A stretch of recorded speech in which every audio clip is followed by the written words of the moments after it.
welcome to my 36-week pregnancy vlog. Oh my gosh, I'm due in 3.5 weeks, but possibly baby could arrive in like 4 days. My mom says I should probably count on delivering in April though. Like it is baby month right now, March, but she says it will probably be the 12th, so I should count on 5.5 weeks. But I do hope baby will arrive in week 37 or 38. I mean, obviously, that they arrive healthy is most important, but we just can't wait to hold the baby in our arms. So we hope they won't take too long. But I'll be trying to distract myself in these weeks when I'm waiting for baby to arrive. So yeah, this is bothering me, so I'm just gonna point it out. Yes, I went to the hairdressers. And no, this is not what I asked for at all. Um, if you're pregnant and you want to get a haircut before you go into labor, I would advise you to make sure that they book you in with a hairdresser that you've been to before and that you know that you can trust with your hair. Because I didn't want to change too much before going into labor. So I asked her to just cut the dead ends. It was until here. So I asked her to just cut the dead ends. And as always, to cut my layers back in a way that complements my face and rounds out my curls, my natural curls. So obviously that's not what she did at all. I don't think she considered my curls because now the bottom part of my hair curls up to this weird in-between length. So not long like it was before, but also not like a cute short. And the top layer, I don't know, where do you see curls? It's just these weird spikes. So obviously not the most important thing, but if you're like me, I mean, I'm not happy that I'm going to have this hair on all pictures that might be taken during birth and the first weeks of life of our child. I know it's not the most important thing, it's very superficial, but if you want to get a haircut and feel pretty, make sure that it's a hairdresser that knows how to work with your hair and doesn't cut your hair like it's straight when it's curly. So just pointing that out. So now we pointed it out, let's get ahead of it. So over the past week, I finally started feeling some of those nerves for the birth coming so closely. Before I was just really excited for a baby arriving, but also for the birth itself. And then last week, some doubts started entering my mind. Luckily, I did hypnobirthing, so I have things to fall back on. I can read the book, or I also have these tapes that the teacher sent to me with affirmations and with rainbow meditation. And whenever a doubt will enter my mind, I will just put on the affirmations or read some positive things in my book, or I'll look up positive birth stories on YouTube.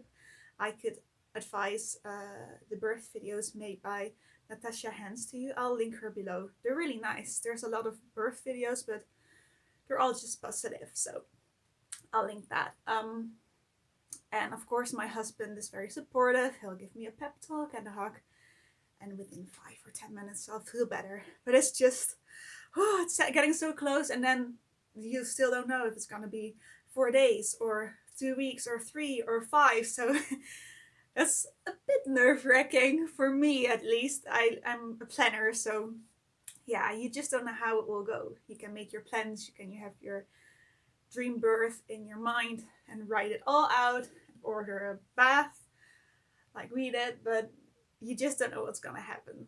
Oh, about the bath, by the way. So when we found out that we were pregnant and the hospital told us that we were good to go to midwife's practice, so I called around because I wanted the midwife's practice that was open to water birth and preferably experienced.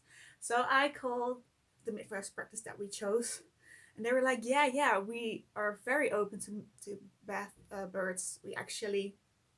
We recommend them, and we have tubs for rent. So I was like, that's awesome. So we would like to go with you then. and we would like to rent a tub when the time is there. So she was like, yeah, I'll put it in your file. She put it in the file. But then a few months ago, they went together with another midwife's practice. So we still have our own, but they did like a fusion. So they can work together with holidays and whatever, which is nice for them, but also like we wouldn't have to be afraid that, for example, if all our midwives would get corona, which is just a flu, but I mean, they would be sick, we wouldn't have to be scared that we wouldn't have a midwife because there's also the other practice. But the fusion kind of messed up our files. So in our personal file, it still said that we wanted to rent the tub, but then in their main file, it accidentally, I don't know, disappeared. So we were supposed to get our tub on Friday, and then they found out earlier this week when they wanted to prepare it that they actually rented all 3 tubs out already. They were already with other families. So they were like, so sorry, but I'm happy they called. And we searched around, and luckily we were able to find a company that had one in reserve. It is not like it has some damage, but it's more like physical damage. And I mean, there's gonna be a cover that we put on there, so it's not dangerous at all or whatever. And the tub still works, but yeah. But we got a tub. Oh, and they said they will send it out today, so it should arrive tomorrow. So we will have it by Friday anyway. But boy, was that stressful because I saw my water birth just toddling away because of a stupid mistake in the system of our midwife's office. But we have one, so I'm happy. As you probably noticed, I'm really out of breath. In all my pregnancy apps, it says as baby descends, you have to pee more often. Yes, true. But you should also get more air. Well, I haven't noticed that yet, but we'll see. Maybe it's because baby really likes to stretch himself out, so then I have to pee lots, but also still have them up here. It's fine, I just have to take it easy and not talk so fast. I'm sorry that I'm talking so fast. For me and for you. I hope you can follow. It's probably because I didn't write down what I was going to talk about before, and I'm a little bit all over the place today. But that's fine, right? I mean, you just get to see me with my weird haircut, but still me as I am, hyper and all. I mean, I suspect if you are subscribed to me, you like me for me, so it will be fine. Yeah, so last week my stomach acid came to a really bad point. I was barely able to sleep, but it was there 24/7. If I was lying down, if I was sitting up, if I was standing or walking or whatever, it would keep coming up, which really sucked because that was really tiring. It kind of started hurting my throat, and it was getting harder to keep eating and have a good appetite.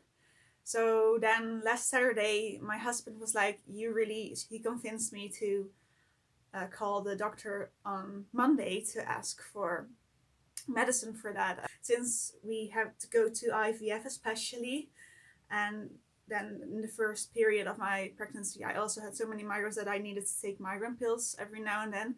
I really want everything to be as natural as possible. I mean, I'm like that anyways. I'm a bit of like a hippie, whatever, but I'm more like that even so because of the hormones and medicine before and at the start of my pregnancy. So I didn't want to, but of course, I mean, if I'm not sleeping at all and if I can't eat, then I won't have energy to do the birth. So I was going to call them on Monday, but then I posted about it on, I think, my Facebook, and someone recommended eating more pickles to me. And I mean, I love pickles and I've been craving them, but I was actually avoiding them because I thought pickles are sour. It's gonna make it worse.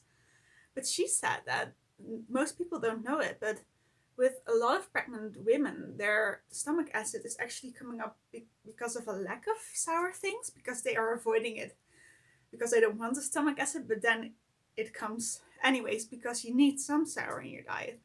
So I was like, I mean, it can get worse, right? So I was like, it's probably not going to be working, but I'll get some pickles, and it works.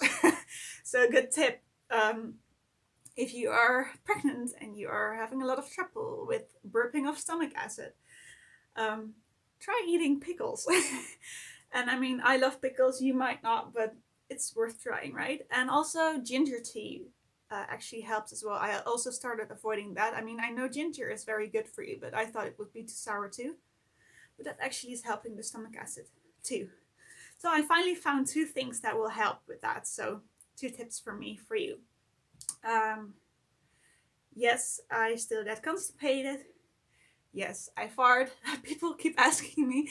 I don't want that to be something to be ashamed of. It's normal, especially in pregnancy. So, yes, that happens, especially as I get further into my pregnancy and my uterus gets bigger and bigger since my baby is growing bigger and bigger.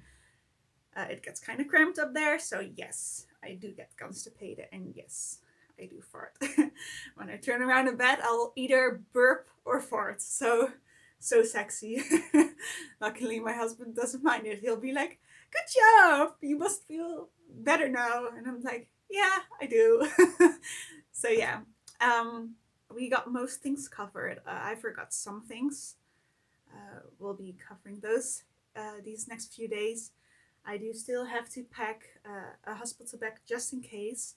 I mean, as you know, I want to do an at-home all-natural water birth, but the midwives recommended that we pack a hospital bag anyways, just to make sure that if something were to happen, because you never know how your birth will go, if it will actually go the way you planned, I will have the stuff that I want to have with me anyways. So I'll probably do that today or tomorrow, so I have it ready before I hit the 37-week mark, and then we'll have everything ready.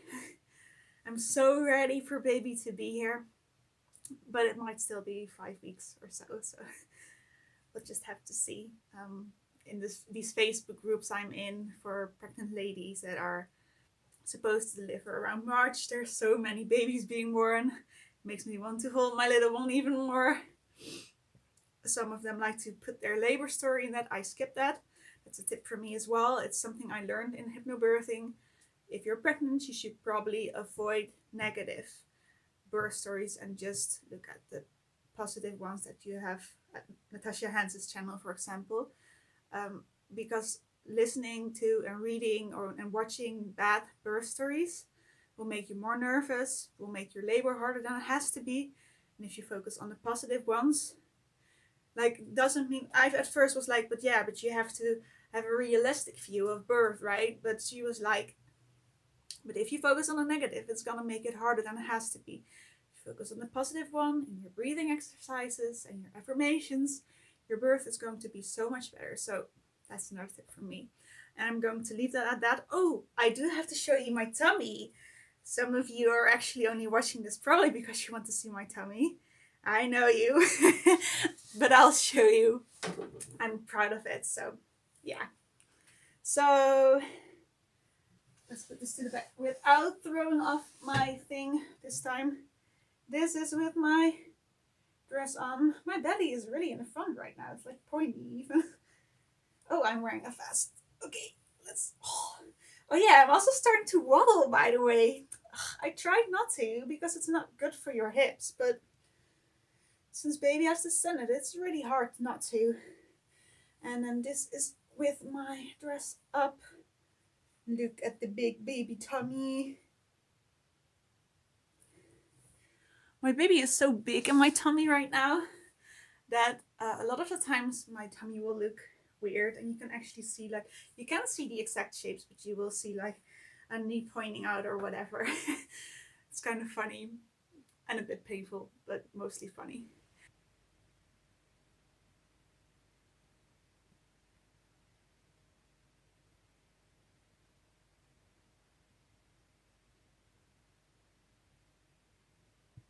Oh, ow. But yeah, that's it for today, and I'll see you, well, either for the next one or there will be a birth. Well, I don't think I'll put my entire birth video on here, but like probably just um, my story, but only if it's positive. If it's a negative story, I'm not gonna put it out there. I might just mention that was not so good. But I don't want to be a part of the community putting out bad stories, making other ladies more nervous. But if it's a positive birth story, I'll probably make a video about that. But I mean, it might still be 5 weeks, so there might be another pregnancy update. But yeah, okay, enough. I'll see you for the next one. Bye!